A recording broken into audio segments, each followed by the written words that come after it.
medium pacer from Cortland, East Berbice Quarantine, Crandon had a decent stint in his 10 years performing national duties.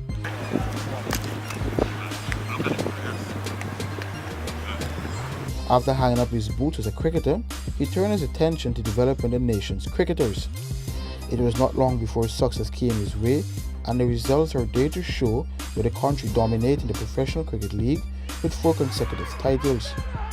With 3 victories in as many games this season, they are on course for a successful title defense. I was very excited. I've said it to the others that asked me the question. At the same time, I was very humble as well, I wasn't expecting it at that point of time, but you never know when things gonna come to you. But you always gotta prepare to accept and try and work with it. I'm happy to have that opportunity to go up there and to work with the senior West Indies players. Obviously, it's gonna be a learning curve for me as well, going up there and what I can share with those guys and help to impact the performance of the team. That's my main focus.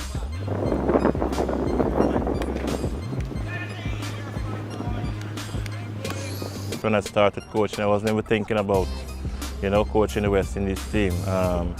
It's basically learning in the job. As a young coach, I started very young and learning every year, every day as well. You learn from your players, you learn with your fellow coaches and so on. You learn from different coaches around the Caribbean, talking to them and so on. I thought I've done well in that respect in terms of, learning a lot of things over the year and try and improving myself as a coach as every year goes by, and I think it's finally paying off, the hard work. It just didn't happen like that, and not only me, but the people behind me and around me who supported me throughout the journey. So I think a fellow coaching staff, Ms. Ryan Griffith, been doing a wonderful job with the team as well.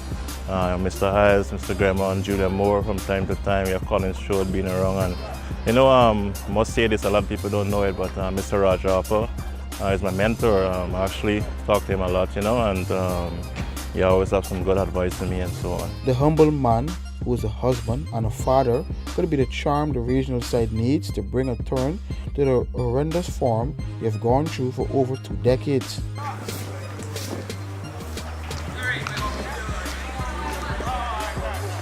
His hands-on approach is most delightful, and players seem to heed his learning advice.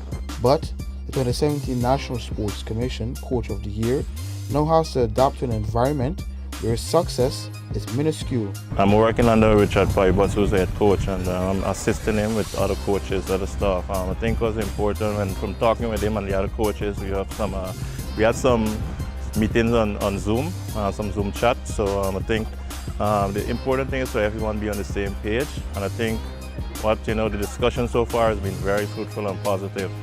Everyone, contributed, we share our thoughts on how we can get this team going, right? It's not gonna happen overnight, we all know that. It's a work in progress, it's been a work in progress for a while too. And hopefully, this little change here can make a big difference. I'm not expecting any miracle to happen, but the important things for me is for us to be very competitive. And speaking to Richard, he sounds to be a guy that loves to plan and very strategic and so on. So I love those things as well. So once we can do that well, it's about the players understanding that, embracing it, and going on the field and executing those things well.